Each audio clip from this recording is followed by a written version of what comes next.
Bonjour les amis, j'espère que vous allez bien.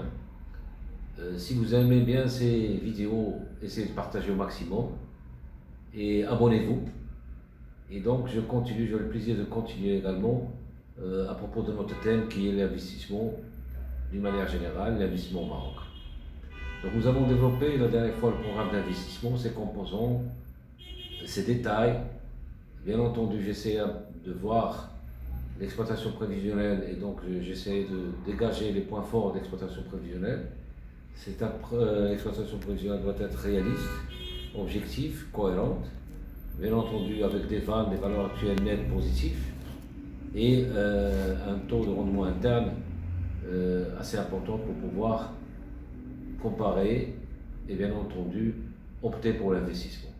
Donc je reviens pour dire que le business plan, comme la dernière fois, c'est un document aussi bien qui sert pour les associés, pour les bailleurs de fonds, pour les tiers, et donc c'est un document intéressant pour pouvoir négocier avec votre banquier. Donc le programme d'investissement, il s'arrête aux hors-taxes. Par conséquent, il va falloir penser aux factures pro forma, et là, il faut demander des factures pro forma aux hors-taxes, demander l'exonération de TVA, parce qu'apparemment, certains porteurs de projets se bloquent, ils sont bloqués, ou peut-être une mauvaise surprise, donc on ne finance pas la TVA. Et par conséquent, il ne faut pas oublier de demander l'exonération de TVA auprès de l'administration fiscale une fois la société créée. Demander en 5 exemplaires, 6 exemplaires, la déposer auprès de l'administration fiscale pour pouvoir bénéficier de l'exonération, et surtout lorsque l'entreprise est à moins de 36 mois.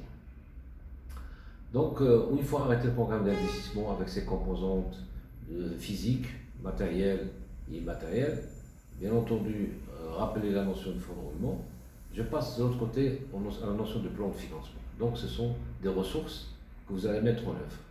Ces ressources, ils peuvent être internes comme ils peuvent être externes. Les ressources internes, généralement limitées, et par conséquent, il faudrait chercher d'autres ressources à travers le réseau bancaire.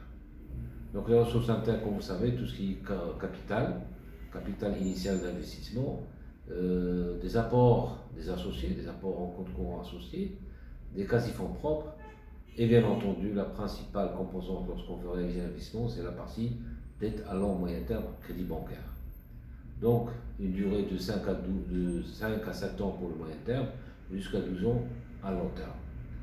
Donc, il va falloir chercher un bon plan de financement qui revient moins cher et qui est cohérent pour pouvoir couvrir les besoins d'investissement. Alors, quand vous allez chez votre banquier, il faut négocier le plan de financement. Ça se négocie. Voici nos capacités, voici nos apports, voici nos limites pour pouvoir investir. Et donc, on négocie la part du banquier qui va s'intéresser à notre projet. Une fois le projet est jugé rentable, bien étudié, on passe à la phase du plan de financement.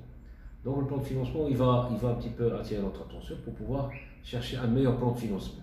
Il y a soit un apport de 20%, l'apport du porteur de projet 20 à 25%, 30%, et généralement, ça passe de 30